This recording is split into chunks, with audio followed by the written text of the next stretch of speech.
Welcome to the Onside Podcast, a podcast on innovation-driven entrepreneurship.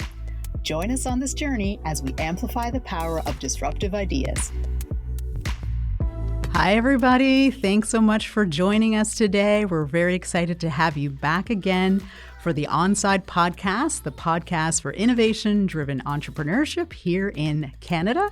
This season, we are taking a deeper dive into women's entrepreneurship across Canada, and we're really here today to highlight some of the most amazing women entrepreneurs and leaders who are working to make our startup ecosystem more inclusive and driving change.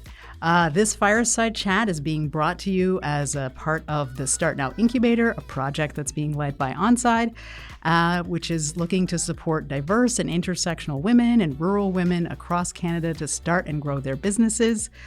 We're being supported through the Women's Entrepreneurship Strategy, so we're super excited and happy about that. And in our next episode, or in this episode, I should say, we are so thankful and grateful to be joined by Amy Gordinier, the founder of SkinFix. SkinFix is a clean and clinically proven skincare brand that creates innovative skin barrier health solutions, delivering visible and tangible results. Amy Gordinier, who discovered a powerful 19th century formula for treating eczema, SkinFix is driven by curiosity, advanced science, and validated by dermatology. Amy and SkinFix are committed to creating clean, effective, and environmentally mindful skincare products and solutions. SkinFix products are fragrance-free, cruelty-free, vegan, which I'm not sure what vegan is, you can tell me about that later, catering to consumers who prioritize efficiency and sustainability. The brand is also recognized by Sephora with the highest clean and sustainable standards with the New Planet Aware seal. Ooh, that's pretty cool. And further solidifying its position as a leader in the skincare space. So we're very excited to learn more about SkinFix and more about you, Amy, and your journey in becoming an entrepreneur, and about your experience and background, of course, and the perspective of a woman entrepreneur. And I'm happy to have you here at our show today. I'm thrilled to be here. Thanks for having me, Alex. This is fun. I was really excited when I was kind of taking a look at your background. Obviously, I know SkinFix. I am a personal eczema sufferer myself, so I've been following your brand and all that kind of stuff for a while. But what I didn't know was a little bit about your background, where you kind of started out way back in the day as a religious studies major at Princeton. So I was like, oh, that's pretty interesting. We were talking about, I had gone to University of Virginia. I almost studied religious studies as well. So I was like, oh, that's pretty interesting. Anthropology is pretty close. Anthropology, yeah. I did a lot of alternative things back in the day. Yeah. And I was kind of curious, like how you went from studying religious studies at Princeton and then going on to get involved in the beauty industry and basically creating a beauty brand here in Canada. Like what drew you from that to where you are now? Yeah, I suspect you and I have sort of similar paths in that sense because you studied Asian studies and anthropology at UVA. Yeah. So, I mean, I'm a big believer for starters in the humanities. I just am. I kind of feel like in the undergrad time, if you're not a STEM or engineer sort of major, I'm a huge fan of the humanities just to learn how to think and understand people and understand backgrounds. I think religion actually is so perfectly aligned with marketing, really. Kind of understanding what motivates people, what underlies their belief systems. I feel like it's actually the perfect major for marketing. But I got out of Princeton with no idea what I wanted to do. I knew I didn't want to do investment banking. I wasn't able to do investment banking or consulting. So I just loved the beauty industry. My father actually had worked at Estee Lauder when I was really young. He ran manufacturing. He was actually an engineer. And so I was like, let me check out beauty. So I just kind of put my resume out. And L'Oreal actually hired me because I was a religious studies major, because they love quirky people and they love people with different backgrounds who can bring different perspectives. They really kind of pride themselves on that. So that actually helped me get my foot in the door as a product manager at L'Oreal, which is, I was really, really lucky. Today, that would be an MBA level job. And I kind of snuck in 1992 and had no idea what I was doing, but really learned a ton on the job at L'Oreal. It was an amazing experience. So that's interesting. Yeah. It's interesting you say that, because you mentioned I studied anthropology as well, and somehow or another I ended up in finance. Right. There you go. And a lot of people who knew me were like, how'd you go from anthropology into finance? Yeah. But similar kind of thinking, I think, at the time. I ended up working in export finance, and I think some of the reason was they were looking for people who had different points of view, different experiences, who could learn the skills. But different kinds of competencies, cultural, et cetera, are sometimes harder to train and a little bit more innate. Yeah, So, I think it's more of a U.S. phenomenon, sadly. I feel like Canada's more pre-professional. I think in the U.S. there's a little more of an understanding of the liberal arts and how important they can be in different industries. So I think you and I were lucky in that sense because we were given a shot in business. Yes. I did a lot of on-the-ground training. Actually, in fact, one of the things in my early career when I was going into export finance, I was doing some training, and I also was very interested in the beauty industry. Okay. And I remember doing a case study on Shiseido. Oh, okay. And that's a kind of, analyzing financial statements and, this kind of fun stuff. Yeah. And that's when I really, in market analysis, and I was like, wow, the beauty industry is huge. The amount of money and revenue and products and services in the supply chain, I had not really thought about it from a business standpoint. And I do find it interesting a lot of times people, we do a lot of innovation-based work and tech-based work, or try and encourage people to pursue some of those ideas. And a lot of times people, don't think that that's there for beauty or health and wellness or those kinds of spaces. But it's a formidable industry. It is. I mean, really any major, any sort of focus could go into beauty, because you've got chemists in the lab, you've got product developers who are sort of more creative and sort of bridge the gap between marketing and chemistry. You've got finance folks, you've got logistics and warehousing folks. You've got kind of every discipline in that business, and it's a great industry. Yeah. So when you were thinking about, so you had a little background and started getting started, right after Princeton, and said, okay, maybe this might be kind of fun. Yeah. And then I understand you also found a very interesting formulation, which kind of led to, I guess, the creation or the birth of Skin Fix. Can you tell our listeners a little bit about that? Because I do want to talk about innovation and cool stuff as well, but I think that's kind of like the starting point. The origin story. So I worked at L'Oreal for 5 years, then went to France for business school. I went to a school called INSEAD because it was only 10 months, so it was cheaper. I was paying for it myself. I was in and out, and also all of the L'Oreal sort of senior execs had gone there, so I aspired to go back to L'Oreal. I ended up then going to Coty because there was a L'Oreal alum who kind of wooed me to Coty, tried that for 2 years, and then decided I wanted to live in Europe again. So I moved back to London and worked for Estee Lauder on a brand called Jo Malone, which is one of their big fragrance brands. And Jo had just sold her business to Lauder. So I was the first sort of professional marketer to come into the business and kind of help them. They were in their earn-out phase, which means they've sold the business, but they still have to hit certain targets to get sort of a second chunk of their money, of their payout. So that was an incredible experience. It was high stress, but it was really interesting to sort of understand how that all worked. I got to work directly with Jo and learn how to make fragrance, which is my favorite category. And then I had met at INSEAD, I had met a Haligonian. So we decided, we had lived in London for 5 years and it was too expensive. I was pregnant with my first baby. We moved back to Nova Scotia. And I worked here for a number of years doing odd things. I worked at Mills Department Store creating a beauty floor for them. And then I went and worked for Ocean Nutrition Canada doing marketing for fish oil in the supplement space. And then I met a woman named Karen Warner from Sackville who had an incredible formula that people had told me about. It was sort of this healing balm that women swore by as a diaper cream. Other people told me it was great for eczema, psoriasis. And I met with Karen, actually, Krista Bezanson from ACOA introduced me to her and said, maybe you can help her with a marketing plan. And we're looking to give her an investment, but she needs to find a matching equity investment. So I was helping her raise some money. She turned to me one day and she said, why don't you just buy this brand? You really have a passion. But what I loved about the formula is that it had a lot of active ingredients in it. Typically, back in the day in beauty, you would sort of sprinkle an active in and build a marketing story. And this had 4 Health Canada approved OTC active ingredients in it. But what I really, really loved is that over the decades that the family had been making this formula, it was originally created, compounded in 1870 in Yorkshire, England by her great-great-grandfather.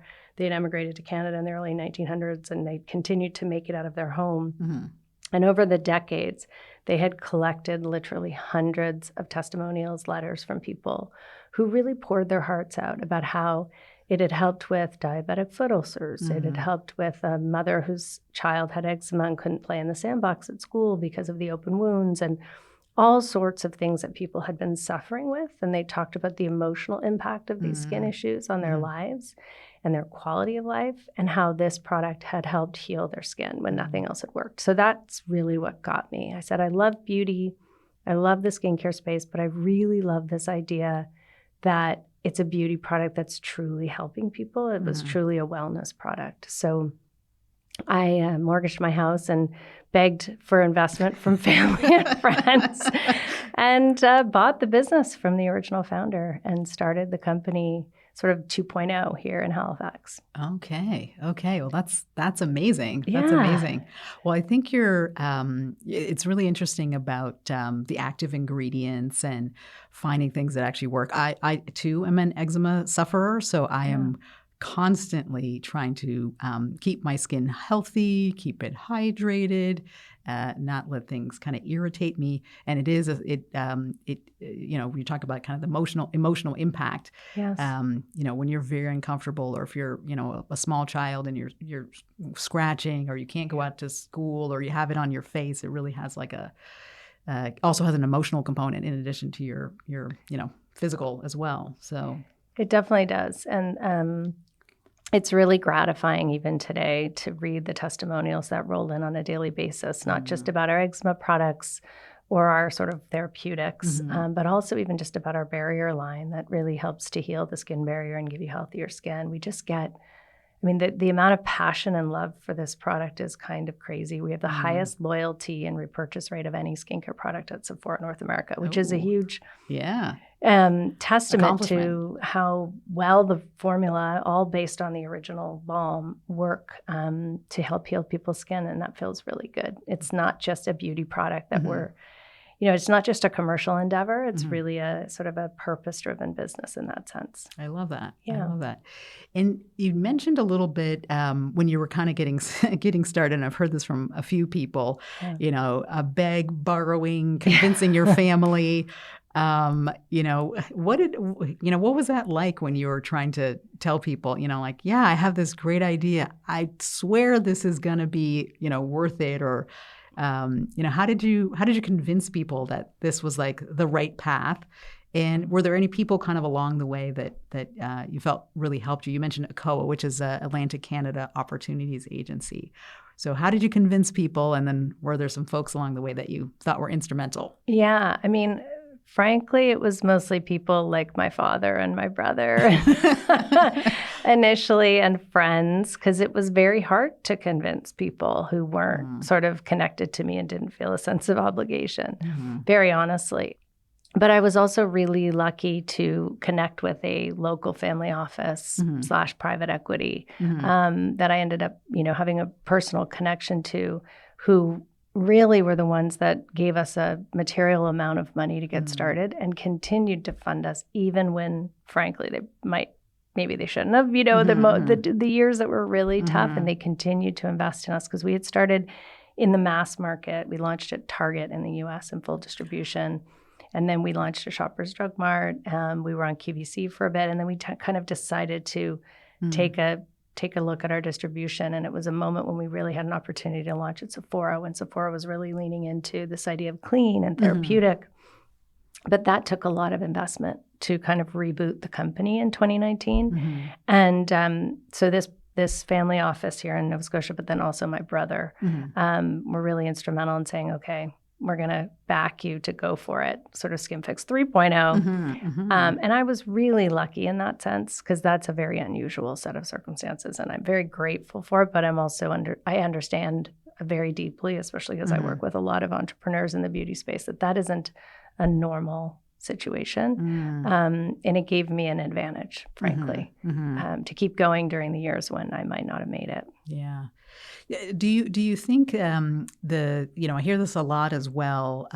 A lot of early stage companies, get out there, they get investment, either angel investment or maybe if they're lucky, some VC, things like that. Yeah. And there's kind of this like fine line of finding the right investment partners, yes, who can either help you or in some cases like drag you down. And it sounds like you were fortunate enough to find people who could see that you were making traction in Target and other places and kind of more retail locations. Was there something that was there that allowed you to get the good advice, or was there something that was really helpful in that experience of working with the family office or your brother that helped you like tip the scales or receive some good advice around how to switch up or reposition the company? Yeah, no, it's a really good question. I think the value that those two investors brought was really financial. So they really kind of helped with the financial discipline of the company, but also just encouragement. A lot of times just, hey, this is a really strong concept. You're early in, but we believe in it and we believe in the potential of it. Because we were really the first brand to do what we do, which is clean, clinical, initially therapeutics, and then sort of skin barrier health.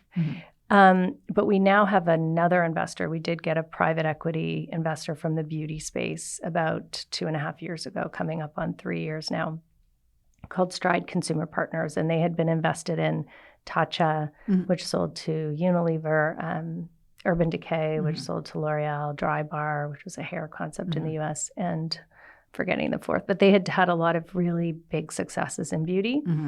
And we were their first. A couple of partners had spun off and created a new entity called Stride, and we were their very first investment. So that was a huge sort of accolade for us. I think it was told us that, okay, now we're really a legitimate company that an outside investor who has this level of knowledge would invest. And they have an operating partner who's been at L'Oreal she was at L'Oreal for 25 years, worked her way through different brands in the organization, and then was in the mergers and acquisitions department before going to Stride. So that's a whole nother level of help and advice and partnership than what we had with our initial investors, who were incredibly helpful, but just the level of the board meeting dialogue now, the level of direction, the level of help in recruiting. We're bringing on a CEO who starts on Monday. So excited. Who's come from L'Oreal. And Stride has been incredibly instrumental in that sense. So I think it's really helpful to have beauty industry experience at the table. So you were able to get that kind of initial people to keep you going, cheerleading, keep go, and then you were able to get even more investors, but ones that had more deep industry knowledge that could pull you along and give you the kind of strategic and market advice to move things along. Yeah, and I would say, for anyone who might be listening or watching who's an aspiring entrepreneur, I would get that beauty industry help earlier if I were to go back. And there are so many associations and incubators and things like the Sephora Accelerate program that's very focused on women entrepreneurs and diversity. There's a whole whack of mentorship groups now in beauty that didn't exist when I started. And especially if you're coming from a place like Nova Scotia or even Canada, or someplace rural where you're not connected to the beauty industry the way I was, and you don't know people who can give you mentorship advice, I would say plug in as early as possible, because there is a recipe. It doesn't mean everyone will make it, but there are certain fundamentals that you don't have time to learn, and you don't want to waste money learning that folks can give you right out of the gate. So I would say, when I look at somebody like Barb Stegman of the 7 Virtues, who's one of my best friends, she plugged into the Sephora Accelerate, and they taught her a lot of things about beauty. And then she took an investment from Unilever Ventures and True Beauty Ventures, who are big beauty investors, and they're also guiding her in a way that has been game-changing. So I would say plug into that early on, because they're just some industry things that you need to know out of the gate would be my advice. I'm curious. I was probably going to ask this later, but I was like, you brought it up. So I was like, what are the top a couple of things that you wish you had known. So you said get connected, get to an incubator, Sephora, is it called Accelerate? Yeah. And if you're super, super early, you can also check out our Start Now incubator. There's lots of things that are out there. But what are maybe a couple things you wish that you had known sooner, or that you think other people who are entering the kind of beauty industry should know sooner? Yeah, I mean, so many things. It's hard. So many mistakes. Call me up, take me for coffee, and I'll tell you all of them.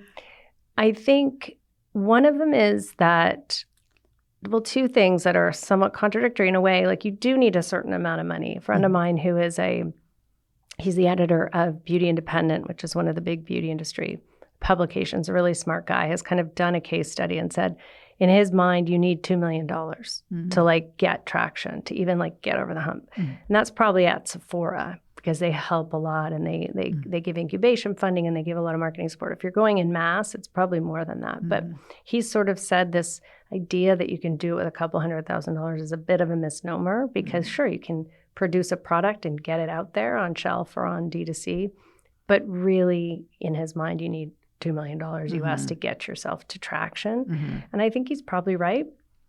But the flip side of that is you can also overspend. And I think that's what we fell victim to, because we were, with investors who had sort of big dreams and big ideas, who are used to building billion-dollar companies, and they were like, go for it. Let's compete with CeraVe. And that was ridiculous. We shouldn't have tried. So out of the gate, we spent a lot of money really trying to compete with these. We were on a shelf with CeraVe and Aveeno and all these big brands owned by big multinationals. And we were the first clean brand to be put in the conventional set and the conventional planogram at Target. So we tried to compete, and that was really dumb. And I think one of our mistakes too is we did a national launch with Target, all 1,800 doors in one go. They don't do that today, because what they've found is it just doesn't work. So regional markets where you can focus your marketing efforts and you can focus your sales efforts and you can kind of get your feet under you at a retailer like a Target would have been a better way to go. But yeah, I think just, you need a certain amount of capital, but also don't overspend. Try to really show some financial, diligence, and just be really bootstrap as much as you can. Yeah. And that's probably true. Maybe you do need $2 million. Do you need it on day one? Right. Maybe not. So those incremental, you probably do over to get to where you need to be. But so anyone who heard $2 million, you don't have to start off on day one with $2 million. But I think I think that's a fair, target or an idea to keep in mind. Some people might be more, some people less, depending on. Yeah. Just know that there's a pipeline that you're going to kind of need to know where it's coming from eventually, because I think what happens in beauty is there's such low barriers to entry that you can go to a contract manufacturer and probably have a product on shelf in a couple of months. If you buy formulas and you pick stock packaging and you put your brand on it. And I think what's important to understand is, a lot of people can get an investment of $100,000 or $200,000, but they need to kind of have an idea of where there could be a pipeline. To your point, they don't need it day one, but they probably need it in the first couple of years. And I think we've seen a lot of brands in the beauty graveyard in the last 5 years who just didn't have that pipeline. Yeah. A couple of weeks ago here in Halifax, they have the Wonder Woman conference. And Jen Harper, who is the founder of Cheekbone Beauty, she was there. I got a picture with her. I was like, oh, this is so cool. She had on a pink suit. So she kind of told her story as well, and her journey to getting into Sephora and trials and tribulations and things like that. So I think, it might start small or in your basement or something like that, but to get to where you are or where Jen has been able to get the support and the financing you need along the way might be a bit more than maybe people are thinking. And I think too, just sort of understanding, you have a finance background, kind of, okay, well, what are the benchmarks that I'm going to need to hit to activate that next level of funding as well? Just kind of understand, like, what does success look like?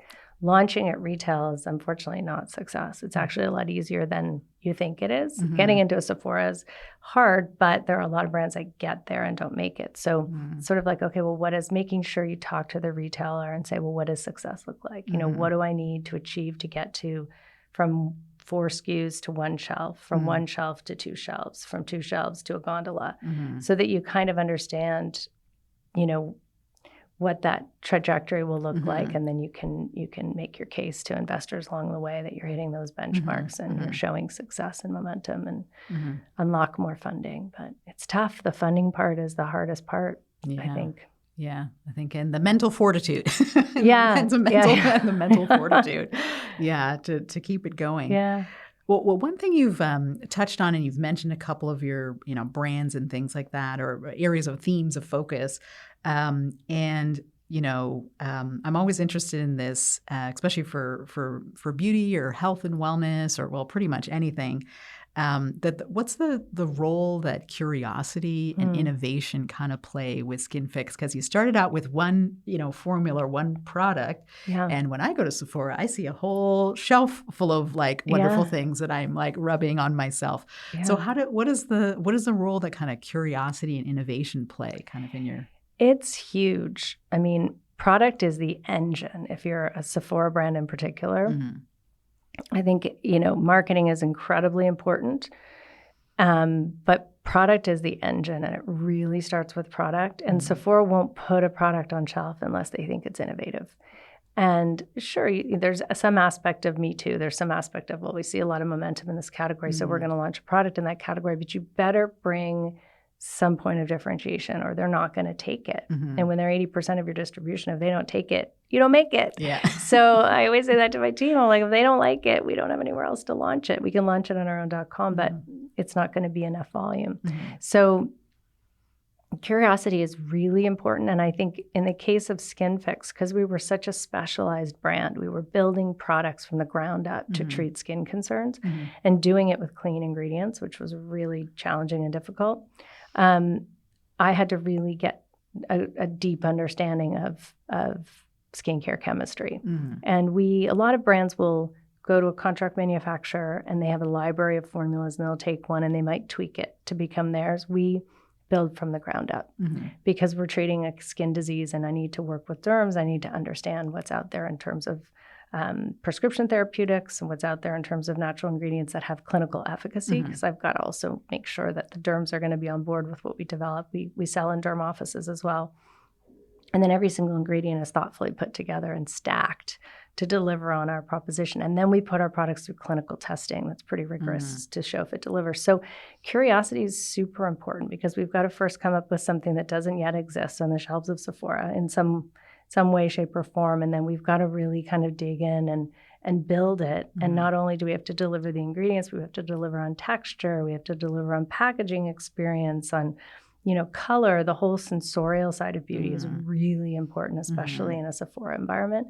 So curiosity is kind of everything. I happen to absolutely love product development, so I'm blessed. It's the most fun side of the business, but yeah. I think that's, I'm sure people who are in the different departments probably think their department is the most fun, but definitely a very creative spot inside. It is. Coming up with new ideas and new formulations and looking at different ingredients. And I love it. Yeah. Going to the ingredient shows and talking to the R&D folks and working with the chemists it's my happy place. Yeah. I have to admit, I've been to a few ingredient conferences myself. Okay. And they can be overwhelming with the sheer amount of new things that are out there, but so fascinating, especially, things coming from different parts of the world. Yeah. And, do you go for the supplement? I've gone for a Supply Side West. Yes, and, those are great. They are great. They're a little overwhelming. They are. They're big. You have to kind of have a strategy going in because you can't see everything. Exactly. And then you leave. And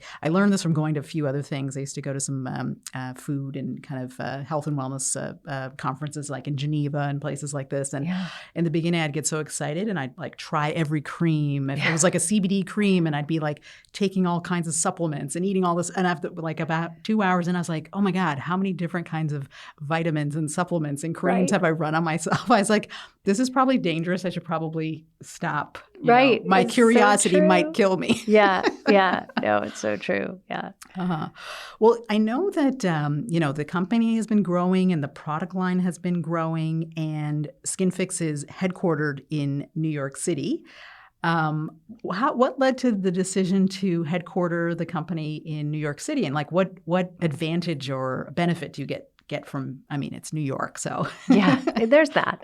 No, I mean, it's a good question. I mean, COVID happened, and we had an office down on Lower Water Street in the Brewery Market on the third floor, which we loved, which was beautiful, and then COVID happened, and our lease was just coming to an end, thankfully. So we all went work from home. And then a year into COVID, 2 years into COVID, I guess, it was the end of 22, we got an equity investment from Stride Consumer Partners. And they sort of said to me, Amy, you guys are growing really, really fast, and we need to double your team. But the beauty industry is based in LA or New York, really, truly. If we're going to get the kind of talent we need to do some of these functions, we need to be based in New York or LA, so you choose. So I chose New York because it's a direct flight. Yes, 100%. It's on the Eastern time zone, even though my parents are out in California, but LA is just too much of a schlep to get to on a regular basis. So we chose New York. We opened our office there in January of this year. So pretty recently, the team there has been remote too. So we still have a core group here in Nova Scotia, our entire operations group, one of our creative directors, myself, and then we have obviously a sales organization in Canada. We still make everything in Canada, all of our contract manufacturers except one product. Everything else is made in Toronto. We use a lot of consultants and resources based in Canada. So we still pride ourselves on very much being a Canadian brand, but we do have an office in New York now. Yeah. So. Yeah.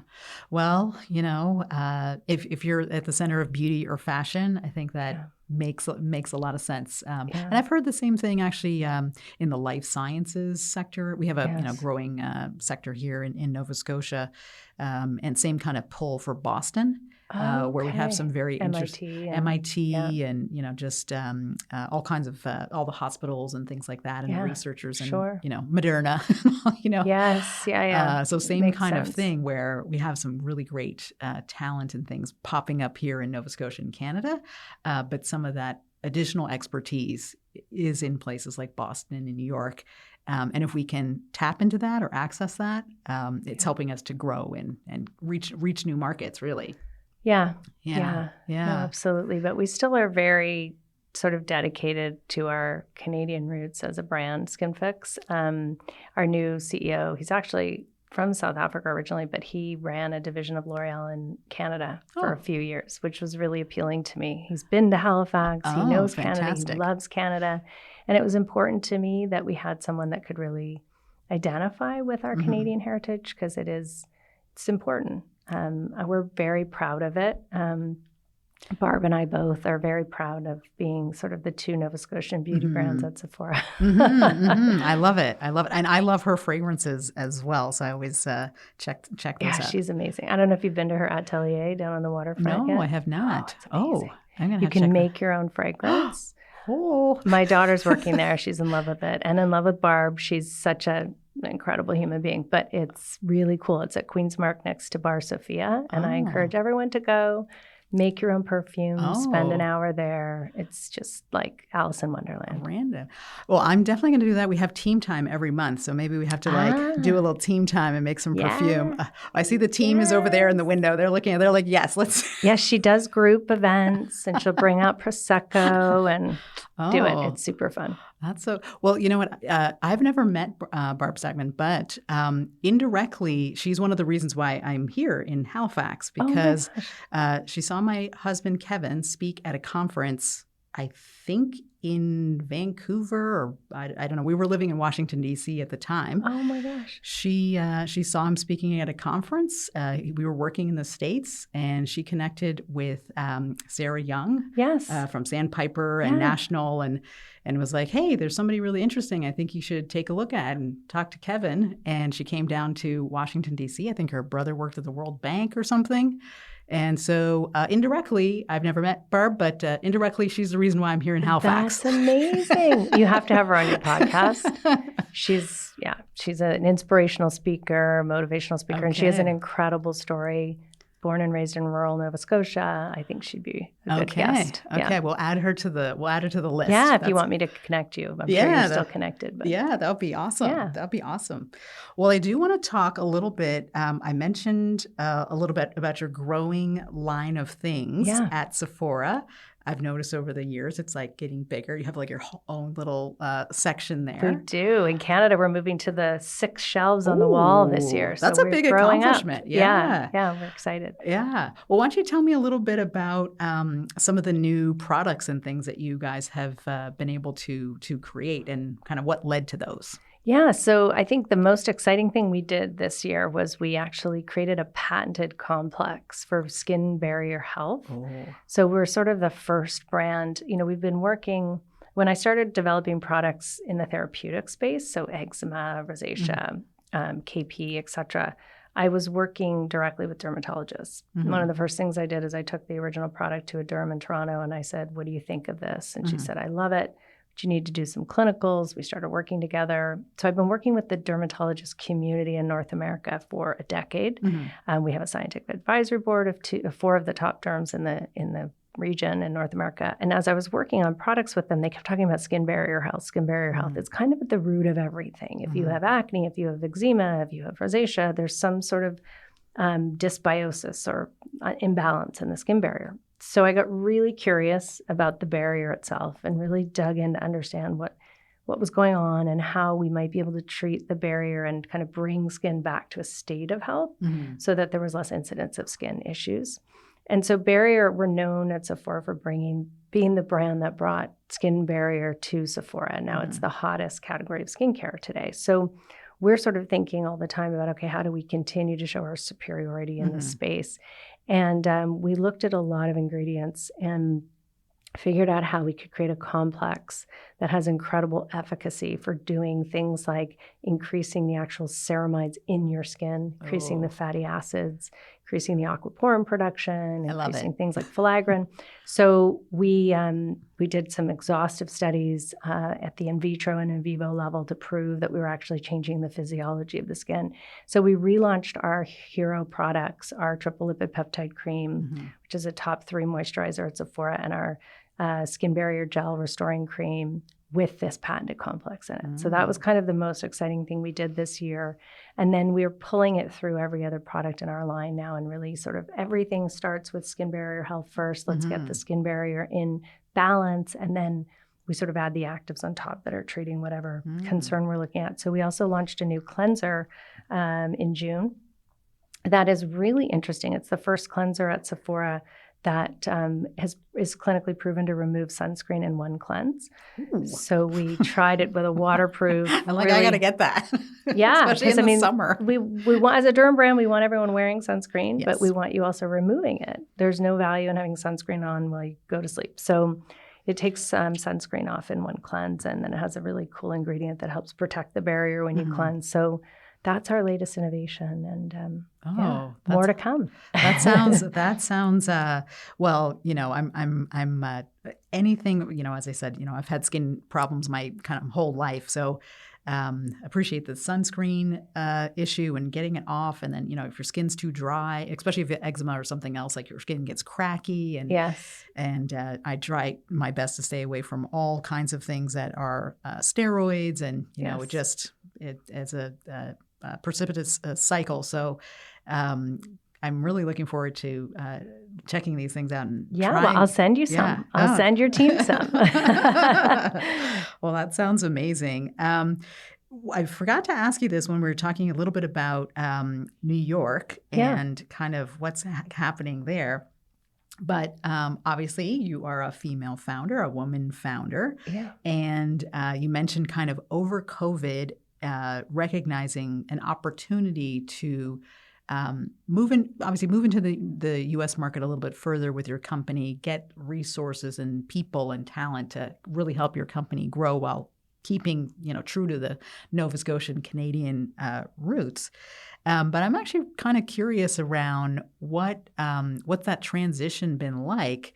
To be a female founder who's from Canada and now kind of operating in the U.S. environment.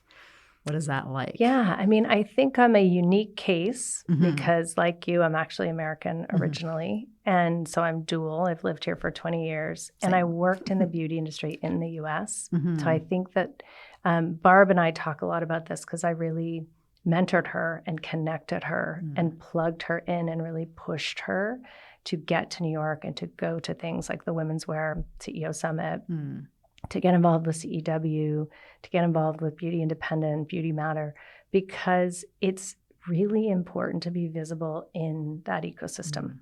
And so I was lucky because I came from the ecosystem. So it was natural for me. And I still have a lot of friends and colleagues in beauty. So I kind of plugged right back in. I've talked to Jen Harper also about that. I think it's really important. There are a lot of people in that community that can support you and can help you and can connect you. And the US is, a much bigger market in beauty than Canada, although Sephora Canada punches above its weight and is 30% of the North American market for them. So it's a big chunk of the business, and Sephora Canada are great partners. But yeah, I was lucky because I kind of already had that embedded sort of connection. But it's important to spend time going to some of those industry events and networking for sure. Yeah. Well, luckily, it's a lot easier to do nowadays, like in person and getting back out there. That it was a challenge, and I think for women entrepreneurs, kind of starting out, you're lucky you had some connections and had kind of totally at least had some investment on the way. But if you were trying to launch during COVID, it was tough. But be bold. Reach out to people like me. Reach out to people like Barb. If you aspire to be in the beauty industry or you're getting started in the beauty industry, we're happy to help. We're happy to connect people. Just the way that Barb connected your husband to Sarah Young. Like we just, don't be afraid to reach out to people in the industry that you want to be in or the industry that you are in who have connections, and ask them to help network you or give you advice. I think it's really important. And there are also, now that we can go in person, there are tons of grants. Yes. The Canadian government is amazing at supporting young business in Nova Scotia in particular. So there are tons of grants that you can get to go to these conferences supported by the government. And I would encourage you to do that. Well, what's something that you love about the beauty industry? And then maybe I was going to say, what's something that you hate, but I'll change that up to maybe what's something that you didn't expect? Yeah, I mean, I love this combination of creativity and business. As a religion major, I ended up getting an MBA because L'Oreal told me I had to, but I really was not my jam at all. I barely graduated. I was like, oh. But I love this combination of creativity, and it's highly competitive. It's very strategic. It's hardcore business, but it's also just really creative and fun and interesting. I think what is hard is that it is incredibly competitive. And that, especially in this age of social media and social media influencers, we're facing an onslaught of brands that are founded by influencers and dermatologists and cosmetic chemists who have platforms and have sort of embedded communities of people, and they're able to scale really quickly. And, it's not for the faint of heart. I don't think any industry is, honestly. If there's, an industry that has momentum, there's lots of people jumping in, but it's really competitive. You've got to be on your toes all the time. Your nervous system is kind of always on overdrive. You're always looking over your shoulder, checking out what's going on. And competition is good. And there are definitely, in our case, clinical brands jumping in, talking about skin barrier health helps everybody, and all boats rise. And we love to see the conversation. And it's tough to hold on to your shelf space. So I think that's the flip side of it. Yeah, definitely. I've dabbled in a few things with side hustles, so I relate to that, and I attest to the love and the passion and the oh my God, the struggles of trying to scale up and to get things going where you want them to go. So it's a challenge. Well, we're getting close to our time here, which I'm like, oh, boo-hoo, because I'm having such a good time chatting with you. Me too. But you did give some tips or things a little bit earlier on for folks that are interested in the beauty industry and pursuing kind of an entrepreneurial journey in beauty, health, wellness. So one of the things we're doing at Onside and with our Start Now incubator is we're really trying to figure out ways that we can draw rural women or underrepresented groups or BIPOC folks into entrepreneurship. And a lot of people love this space in health and wellness and beauty. Do you have any thoughts or recommendations, additional, I suppose, for folks that are maybe coming from some of those communities that are women or who are thinking about this and, trying to take that first step? Yeah. I mean, I think, the first step is to have a good idea. You need to kind of have an idea that has some viability as a business. And then, at least in beauty, which is the industry I've been in my whole career, and I know there are so many avenues for the women you've described, for BIPOC, for underrepresented communities. There are so many now incubators and funds within Canada and outside of Canada. It's really exciting to see. A friend of mine, Nancy Twine, who was the founder of Briogeo, I don't know if you know that hair care brand, they sold to Wella a couple of years ago. And she's thrown herself into creating opportunities for women of color to become entrepreneurs. And she's putting her money into fund and help and linking them with people to mentor. She's really giving back. And there are lots of women founders and founders in general in beauty like her, and lots of organizations. Sephora is really passionate. There's True Beauty Ventures is another group that does as sort of an incubator accelerate.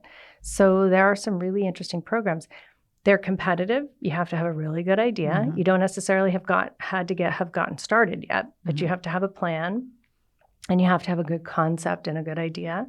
But if you do, they will literally take you and plug you into manufacturers and explain what cost of goods should look like and help you with your P&L and help you with your investment pipeline. And it's amazing. And I don't think that existed even 10 years ago. So there are incredible opportunities, and people should not feel intimidated just because you haven't had my background and my access to beauty from the get-go. I'm an anomaly in beauty. There are more people that don't have my background. And in some ways, I think you're more successful when you come at it from a completely different perspective. I mean, Barb will tell you that if you ever on the podcast. Not understanding the beauty industry was a helpful aspect for her because she came at it with a completely different perspective. And has been wildly successful. So there are a lot of resources, both within Canada and outside of Canada, and a lot of people that want to help and want to connect and want to really help the next generation. So go for it. I love it. Well, part of the reason why our incubator that we're running at Onside is called Start Now. It's called Start Now Incubator. And it's for very early stage ideas, which we're literally like, just start. And we'll help you get to the kind of the next phase. And you're right now through the Women's Entrepreneurship Strategy, which is in Canada, there's a lot of funding that's available for women going into retail, women going into tech, just all kinds of things that are out there. So I really want to encourage anyone who's listening to maybe listen to some of the resources that Amy has suggested and Google, look up all those good things. Onside, Start Now Incubator, and Women's Entrepreneurship Strategy. You'll find tons of resources. Yeah, and reach out to people in those industries to help vet your ideas. And not everybody will respond, but some people will. And you'll get people that'll be willing to look at your business plan and give you feedback and just, be bold. Yeah. Well, if people want to learn more about Skin Fix or you or things you've got going on or your cool products that are coming out, what are some ways that people can connect with you or Skin Fix or learn a bit more? Social media, Instagram, we're Skin Fix Inc., TikTok, of course, the dreaded TikTok, but we are on there. That's a great channel for us. We do a lot of education through our social channels. We post some things on LinkedIn about what I'm up to. I'm not personally very active on social, so you'll be very disappointed if you follow me, but you're welcome to. You'll see the odd post of my dogs and my kids, and that'll be it. Yeah. But yeah, also our website. Okay. Is a great resource. Okay, that's awesome. Well, I want to thank you for coming here today. For anyone who wants to learn more about the Onside podcast, you can find out more information on our website, which is onsidenow.ca. To find out about programs that support women entrepreneurs, you can go to Start Now Incubator. Gosh, such a long word. It used to be Start Now Inc., but it went to startnowincubator.ca. And you can check out our programs and all that kind of good stuff, and follow us on social media and fun things. And we're so happy that you joined us. Thank you, Alex. This was so fun. This was great. Yeah. Appreciate it. Loved it. Okay. Thanks so much, everybody. And we'll be seeing you. So tune into our next episode later on this season. Thanks so much. Amazing. Bye.